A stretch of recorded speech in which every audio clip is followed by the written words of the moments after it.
So Nigeria restarted its quest to qualify for the 2026 World Cup, coming out with a 1-0 victory over Rwanda and then played out a 1-1 draw with South Africa.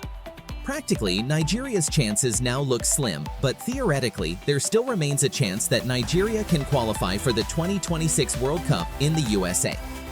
How did Nigeria fare in the September World Cup qualification fixtures?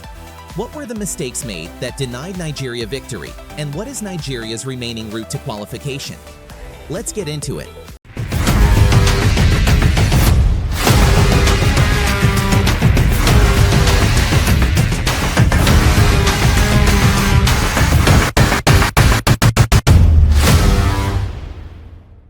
As we get into the video, we implore you to subscribe to our channel.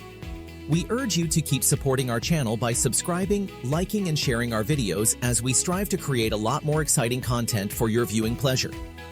On to the video. In must-win clashes for Nigeria in its quest to revive its 2026 World Cup qualification hopes, the Suer Eagles faced Rwanda and South Africa under immense pressure home and away respectively. With only one win in their previous 6 qualifiers and trailing Group C leader South Africa by 6 points, anything less than victory in both matches would push Nigeria to the brink of elimination. Nigeria came into the match against Rwanda with a formation that offered a few surprises. They started off aggressively, piling pressure on Rwanda early in the match. Among the surprises was a confusing situation where it wasn't certain what the roles of Ademola Lookman, Osimhen, and Frank Onyedika were. Ademola Lookman was meant to play in the middle just behind the main striker but kept moving to the left side of attack, conflicting with Osimhen on a few occasions. This situation must have been pretty confusing for both players, but more so for supporters watching the match. Frank Onyedika apparently was meant to play on the right side of attack and double up to cover up defensively to curtail any foray on the right side of Nigeria's defense. This made sense as a strategy. However, this made the attack skewed only to the left as attack from the right was practically non-existent. In all, the game was mostly a cagey affair with Rwanda playing a low block, making it difficult for Nigeria to get the early goal it wanted. However, in the 8th minute, Nigeria got the ball at the back of the net after Ademola Lookman had run down the left flank to deliver a low cross that flew behind the Rwandan defense line. The ball fell kindly to Victor Osimhen, who tapped in at the far right of the post. Unfortunately, the goal was ruled out for offside, which was confirmed after the replay was shown, to the dismay of Nigerian supporters. A few minutes later, Victor Osimhen was injured by a hard-tackling Rwandan defender trying to get the ball off him after he had received a high cross. The first half ended goalless, and in the second half, when the situation began to look dicey, Eric Chile brought in Tolu Arokodare to replace Frank Onyedika in an effort to get the needed goal. The choice of bringing on Tolu Arokodare was a good one, as it gave the Suer Eagles a second outlet in attack. In the end, Eric Chile's decisions worked for Nigeria, as Nigeria ran out with the 3 points after Tolu Arokodare scored the winning goal. On a questionable note, the choice of Cyril Desires may not have been ideal, as he usually has an issue dealing with rugged defenses. This is evident from his poor performance playing in the Italian league, known for very aggressive defending, and his poor form playing for Nigeria against aggressive African teams. However, the Rwandan defense was so resilient and rugged that most strikers would have had a problem getting past them. One positive from the match was the performance of Benjamin Fredericks as the central defensive pairing with Calvin Bassey, despite his age and limited experience playing for Nigeria. This was a very bold decision by the coach, as despite Troostekong's sterling leadership qualities, his penchant for losing concentration occasionally is legendary. It is hence surprising that he got the start against South Africa. In matches where concentration was vital, Troostekong has always made faulty and mind-boggling decisions. Many attribute this to his slowing down with age, but the issue is much deeper, as he has been making the same sort of errors for the past 4 or 5 years. The issue with Troostekong is one of concentration, focus, and reaction time. Troostekong is a stellar defender when he is fully focused, but when he has to deal with many issues, his performance drops like it did when he was spending some time building his YouTube channel. Anyway, back to the football. The match against South Africa on September 9th required the Suer Eagles throwing everything at Bafana but the kitchen sink, while ensuring its defense stayed solid as the win was very critical. Unfortunately, the match was played in Bloemfontein on a pitch that was a safety hazard to say the least. There is no explanation to why the match was played on that pitch, other than that the South African FA was not certain Bafana Bafana would be able to beat the Super Eagles fairly. Coupled with the antics at the airport, the South Africans were obviously trying to get an undue advantage, as their team was composed of players in the local league who were used to the pitch. If the Nigerian FA had done their homework, the Super Eagles should not have played on that pitch. The FA should have reported to CAF to request a venue change, but as usual, the Super Eagles were left on their own. The result was that the Super Eagles couldn't play to their best, and the hazardous nature of the pitch led to the injury during the match. Nigeria came into the fixture determined to reignite hopes for automatic qualification with a win, as a loss or a draw would likely force Nigeria into the precarious second-place playoff path. Unfortunately, Nigeria came into the match with virtually the same strategy it employed against Rwanda, except that Benjamin Fredericks was replaced by Troost Ekong. This was pretty surprising after Fredericks' performance against Rwanda. Also, Cyril Desires was played ahead of Tolu Arokodare in the first half, despite the struggles he had playing against a rugged Rwandan defense. Even if Eric Chile had not studied the South African team, after the first few minutes of the match, he should have known that Desires would struggle, and so he should have brought in Tolu Arokodare much earlier. Nigeria started with promise against Bafana Bafana, but as the game progressed, Nigeria faded away into a catalogue of misplaced passes. Also, an intense physical battle ensued against the South African midfield and defense, which it was losing most of the time. In fact, Nigeria was on the receiving end of some very aggressive tackles most of the match, and a more astute coach would have started the match with more physical players like Chrisantus Uche and Raphael Onyedika. On one of those aggressive tackles, Aina was hacked off the ball, and due to the perilous nature of the pitch, the bad fall led to him sustaining a hamstring injury. He was subsequently replaced by Bright Osai Samuel, who gave a good account of himself, sustaining Nigeria's forays, overlapping through the right side of Nigeria's attack. South Africa also stayed dangerous whenever they moved forward, and in the 25th minute, South African winger Mohamed Koda sped down the right flank to send in a low cross into Nigeria's 18-yard box. Unfortunately, it was fired into Nigeria's goal by defender Troost Ekong for an own goal as he misjudged the ball in an attempt to clear the ball out of play. Despite this setback, Nigeria stayed determined, and just before halftime, Nigeria got an equalizer from a cross by Bright Osai Samuel. The ball was nodded in by Calvin Bassey, who jumped highest above the South African defense to connect with the ball for the equalizer. The second half saw the replacement of Troost Ekong with Benjamin Fredericks and the introduction of Tolu Arokodare, who brought more bite into the Super Eagles attack. The Super Eagles fought back and had a few chances to go ahead, with Tolu Arokodare coming closest in the 50th minute. He shook off his marker to the right of the South African 18-yard box to slice in a shot from a wide angle that narrowly flew across the post. As the match progressed, Nigeria sustained another injury as Wilfred Ndidi got a knock, which resulted in him being replaced by Chrisantus Uche in the 68th minute. Uche brought in some physicality into the game, but he could not do enough to change the tide of the game with the little time he had on the pitch. As the match began to wind down, Nigeria began to lose motivation, and there was no player to provide that extra push for victory. It is at this stage that you need a motivator like Victor Osimhen to push the team. Unfortunately, he had been eliminated from this fixture by the misfortunate hard tackling in the match against Rwanda, just like it lost Aina and Wilfred Ndidi in the match against South Africa. Obviously, Providence was not on Nigeria's side on the day. No matter how you look at it, Victor Osimhen lifts any team he plays for, not just by the goals he scores, but by his passion on the pitch, which motivates every other player around him. He was definitely missed in the match against South Africa. In the end, South Africa ran away with a draw because Nigeria did not bring enough of a fight and because of certain decisions of Eric Chile. Expectedly, South Africa celebrated the draw as the result leaves them in a decent position to qualify for the 2026 World Cup ahead of Nigeria and Benin.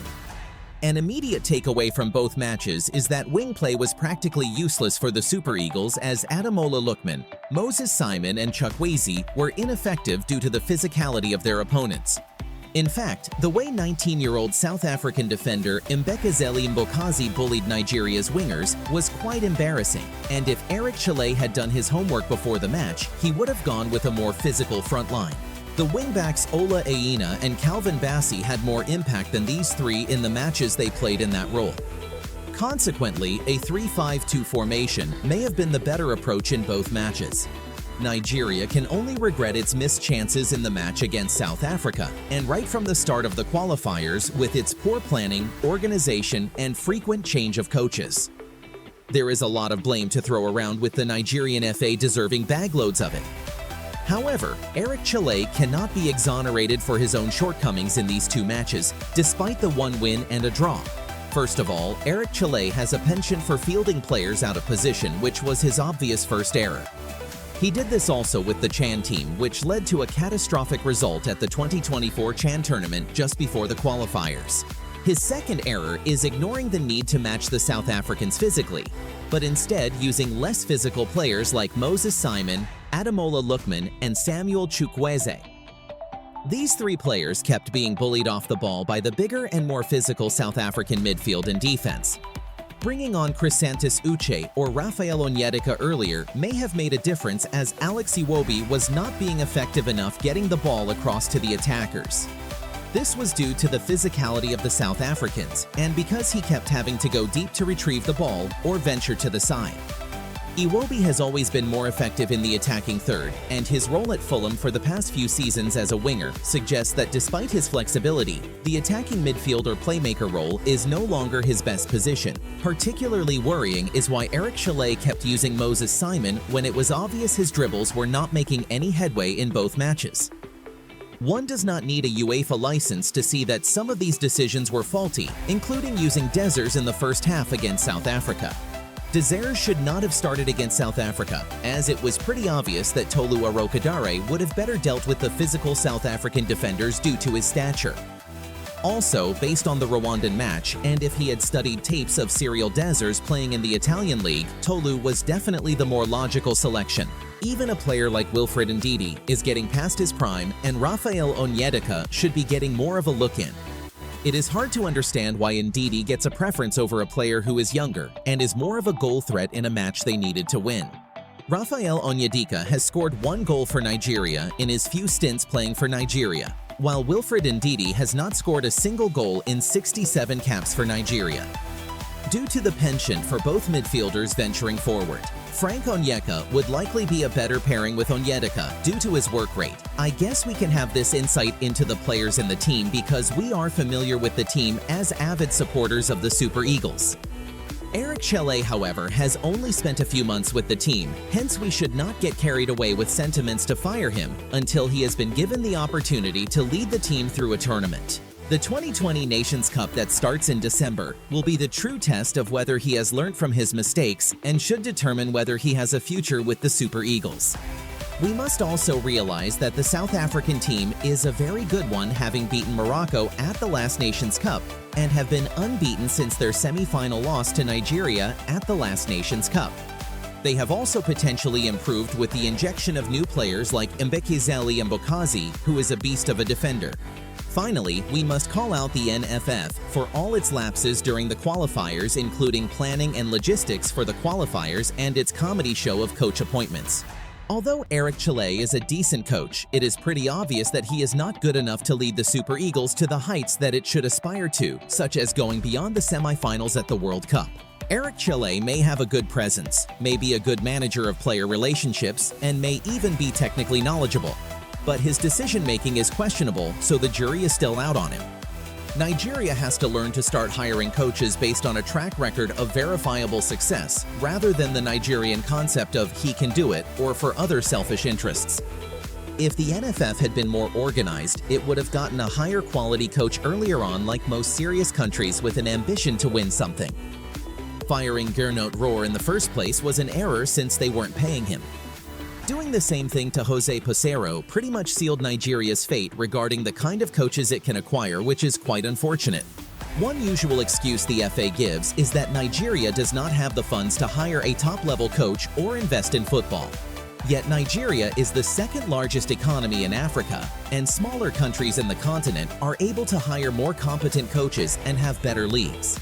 Figuring out what the issue is with Nigerian football is not rocket science, and one does not need to be an expert to know that leadership, organization, and credibility is the problem and not funds. Until this culture of half measures changes, Nigeria will continue to repeat the same cycles over and over again. A popular saying goes that only a fool does the same thing over and over again, expecting a different result. At the end of the day, it is not impossible for Nigeria to qualify for the 2026 World Cup, as theoretically, nothing is impossible. But practically, for Nigeria to qualify, the chances are pretty slim, but we'll take those chances any day. Bafana will need to lose to Rwanda, while FIFA deducts the expected 3 points from South Africa for fielding an ineligible player, while Nigeria wins all its remaining matches with a pretty high goal margin, as Nigeria and South Africa will both be on 17 points. This is highly unlikely but not impossible, as Rwanda beat South Africa by 2-0 earlier in the qualifiers. With FIFA finally opening a case regarding their fielding an ineligible player against Lesotho, this is now a plausible route to qualification. FIFA will inevitably act to maintain the sanctity of FIFA statutes, which are clear on the issue, despite Lesotho's withdrawal of their protest. Nigeria suffered a 3-point deduction in 2018 for fielding an ineligible player in a World Cup qualifier against Algeria, despite them not protesting, and so the same will almost definitely apply in this situation. The alternative path of qualifying as one of the best second-place teams in their group would be a bit more difficult, as it will require all the teams presently on 15 points to lose their remaining 2 matches, which is very slim.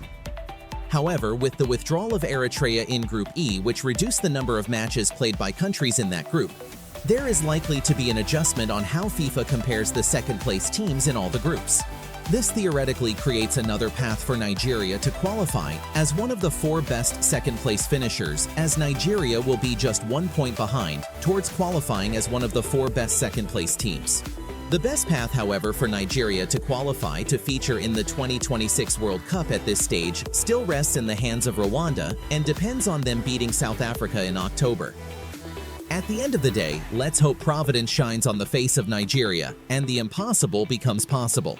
Otherwise, Nigeria might as well begin preparing for the 2030 World Cup. Thanks for watching. As usual, if you like our content, please like, share, and subscribe. Please leave a comment letting us know whether you think Eric Chile was to blame for Nigeria's draw against South Africa, or whether it was the players or the Nigerian FA.